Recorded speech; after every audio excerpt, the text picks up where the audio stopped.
Me temo que ya no daré más clases. No sé cuánto tiempo me queda aún. Como la lección de hoy será muy breve, he querido elegir un buen libro. Uno que me prestó el profesor Sorel. No lo quemaron con los otros porque lo escondí en mi casa, y así lo salvé del fuego. Todo lo que vais a oír ahora es algo que escribieron grandes hombres.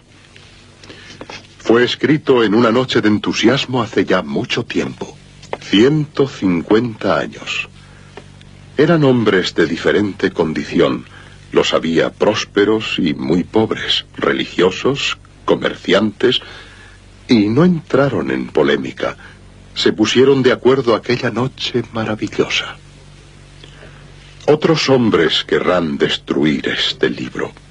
Es posible que acabe en el fuego, pero no lo borrarán de la memoria. Vosotros lo recordaréis siempre. Y de ahí vuestra enorme importancia. Sois el nuevo país. Declaración de los Derechos del Hombre. Artículo primero.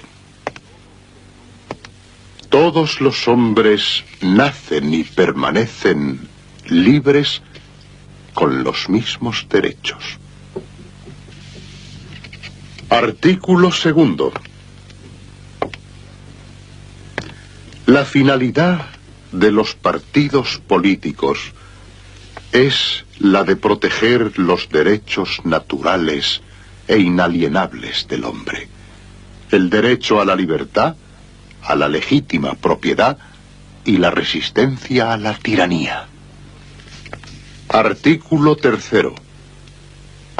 El principio de todo gobierno reside en la propia nación. Ningún grupo, ningún individuo puede ejercer una autoridad que no emane única y exclusivamente del pueblo. Artículo cuarto. La libertad nos faculta para poder hacer todo aquello que no perjudique a los demás. Artículo quinto. La ley tiene derecho a prohibir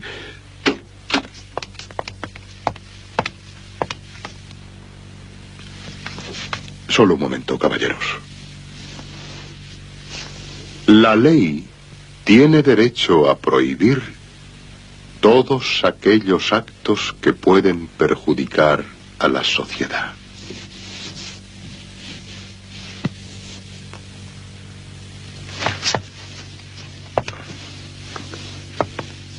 Bien, he de irme. No por perjudicar a la sociedad que sois vosotros, sino porque perjudico a la tiranía. ¡Vamos!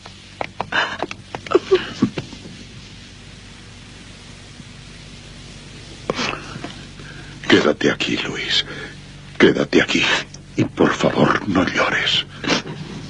Soy muy feliz. Basta ya, vamos.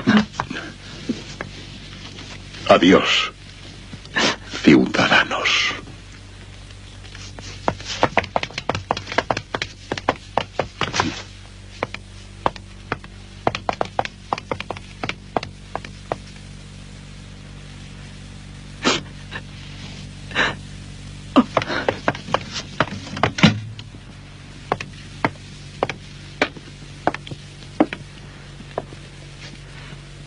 Sentaos.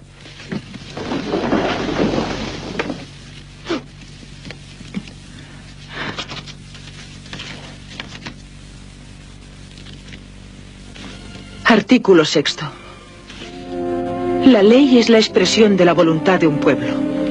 Los ciudadanos tienen derecho a redactarla personalmente o eligen libremente a quien los represente para ello. Y debe ser igual para todos, tanto si les protege como si les castiga. Al ser todos los hombres iguales ante los ojos de la ley, es también igual el derecho que tienen a poder ocupar cargos públicos según su capacidad y sin otra distinción que la de su virtud y su talento.